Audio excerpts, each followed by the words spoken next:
Assalamualaikum warahmatullahi wabarakatuh. Perkenalkan, nama saya Rizky Ardana dengan NIM 2190302265 dari kelas B1. Di sini saya ingin mempresentasikan buku kerja 10 dan 11 KWU 2 dengan judul Bergerak dari sebuah ide menjadi sebuah usaha. Baik, langsung saja saya akan jelaskan buku kerja KWU 10, identifikasi akses pembiayaan atau modal usaha baru. Unit usaha yang saya ambil penjualan jasa minuman, produk atau jasa, coffee chat, itu coffee shop. Di sini ada elemen yang pertama, identifikasi pentingnya pembiayaan atau modal, kriteria unjuk kerja, alasan kebutuhan modal usaha baru, batasan variabel, alasan usaha baru perlu modal dapat mencakupi, yang saya pilih siklus pengembangan produk yang panjang. Kriteria untuk kerja yang kedua yaitu sumber-sumber modal personal, batasan variabel, sumber-sumber modal personal yang saya pilih itu dana pribadi pendiri.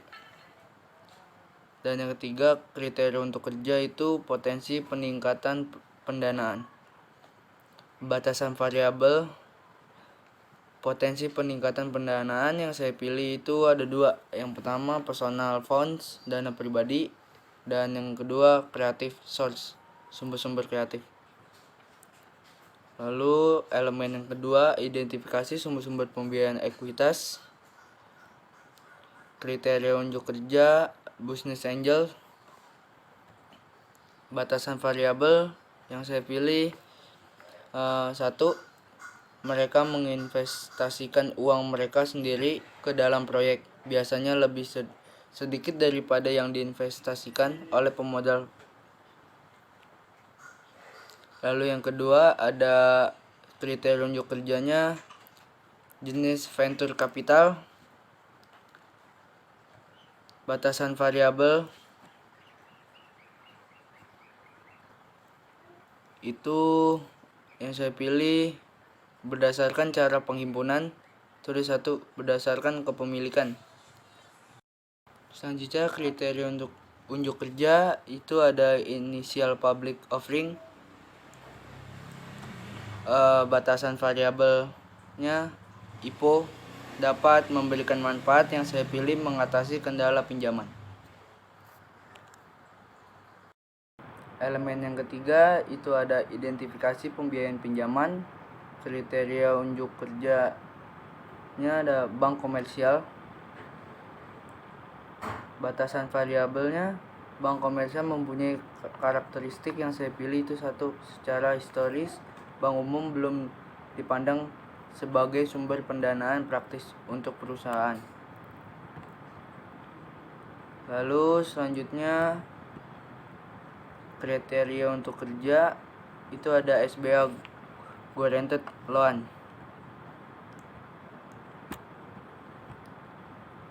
Batasan variabel yang saya pilih itu satu,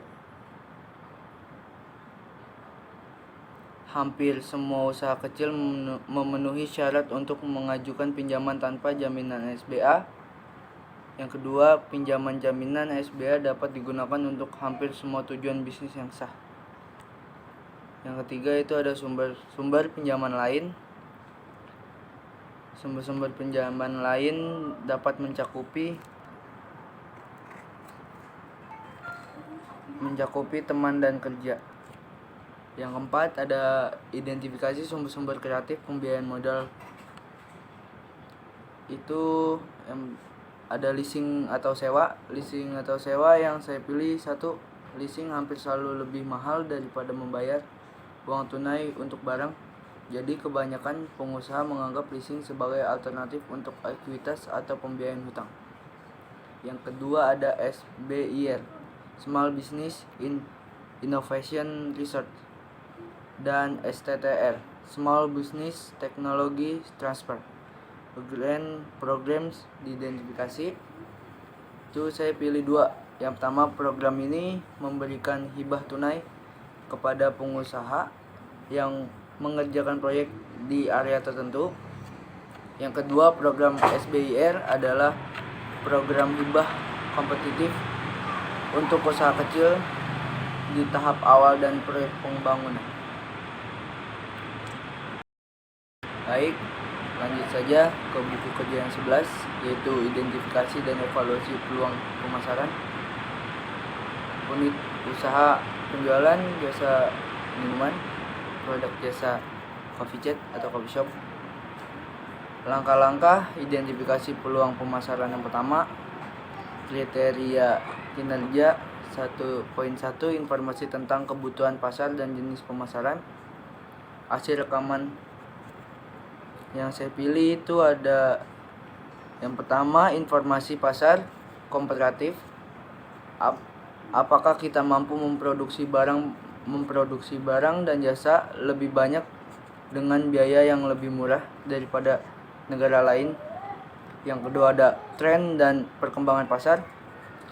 Yang ketiga ada pasar baru dan berkembang. Yang keempat ada probabilitas. Yang kelima angka penjualan. Jenis pemasaran yang saya pilih, 1. Pemasaran bisnis ke bisnis. Yang kedua pemasaran langsung. Yang ketiga pemasaran ide. Yang keempat pemasaran layanan. Lanjut ke 1.2, potensi pasar baru dan kontribusi pada bisnis. Hasil rekamannya, potensi baru yang saya pilih 1. E-commerce. Yang kedua kontribusi pada bisnis, itu yang saya pilih 3. Yang pertama berpengaruh pada volume penjualan. Yang kedua pertumbuhan. Yang ketiga profitabilitas. Langsung ke 1.3, pendekatan kewirausahaan inovatif dan ide-ide kreatif. Hasil rekaman yang saya pilih pendekatan kewirausahaan inovatif dan ide-ide kreatif itu ada 2. Yang pertama,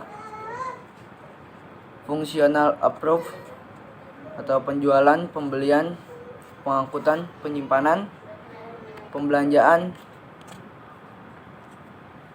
resiko, standarisasi, pengumpulan informasi pasar.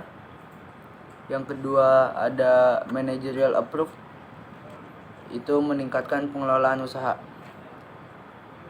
Yang kedua itu ada investigasi. 2.1, peluang pemasaran. Hasil rekaman, peluang pemasaran dapat mencakupi. Itu yang saya pilih ada 2. Yang pertama penetrasi pasar. Yang kedua pengembangan produk. 2.2, hasil evaluasi peluang. Hasil rekaman, hasil evaluasi peluang yang saya pilih pertama, desain fungsional dari produk dan daya tarik penampilannya. Yang kedua fleksibilitas, kemungkinan adanya modifikasi ciri luar dari produk untuk memenuhi permintaan konsumen atau perubahan teknologi dan persaingan. Yang ketiga ada daya tahan bahan baku produk. Yang keempat standarisasi. Yang kelima kemudahan untuk diproduksi dan diproses. 2.3 ada kelayakan finansial dari setiap peluang pemasaran. Hasil rekaman kelayakan finansial itu yang saya pilih. Yang pertama ada faktor eksternal. Yang kedua ada biaya. Yang ketiga ada manfaat. Yang keempat ada risiko. Yang kelima ada peluang. 2.4 kemungkinan strategi pesaing potensial. Hasil rekaman strategi pesaing itu yang saya pilih ada 2. Yang pertama ada pemotongan harga. Yang kedua ada periklanan ekstensif. Lanjut 2.5 ranking peluang pemasaran. Hasil rekaman ranking peluang pemasaran itu yang saya pilih ada 1. Top ranking topik. Lanjut yang ketiga itu ada evaluasi perubahan yang diperlukan untuk operasi bisnis saat ini. 3.1 ada perubahan yang diperlukan untuk operasi saat ini untuk mengambil keuntungan dari peluang pemasaran yang layak. hasil rekaman itu perubahan yang diperlukan itu saya pilih 1, perencanaan proyek pemasaran, yang kedua ada infrastruktur teknologi pemasaran, yang ketiga ada data pemasaran dan analisis, yang keempat ada kepatuhan dan risiko merek. Ya, 3.2 itu ada perubahan organisasi untuk layanan basis pelanggan yang meningkat atau berbeda, termasuk penyediaan untuk kualitas layanan berkelanjutan kepada pelanggan yang sudah ada.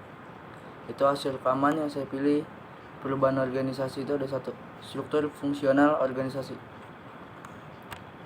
3.3 perkiraan kebutuhan sumber daya.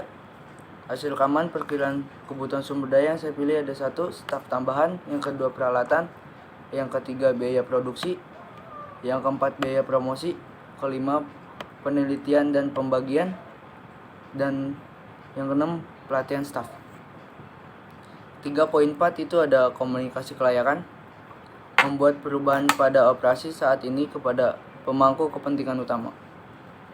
Hasil rekaman komunikasi kelayakan yang saya pilih ada 1, staf keuangan, staf sumber daya manusia, manajer, tenaga pemasaran, pemilik, staf produksi. 3.5 dokumentasi peluang pemasaran yang baru, diidentifikasi dan perubahan dan diperlukan. Mungkin itu saja yang dapat saya sampaikan tentang buku kerja KWU 2 yang berjudul Bergerak dari Sebuah Ide Menjadi Sebuah Usaha. Kurang lebihnya mohon maaf. Assalamualaikum warahmatullahi wabarakatuh.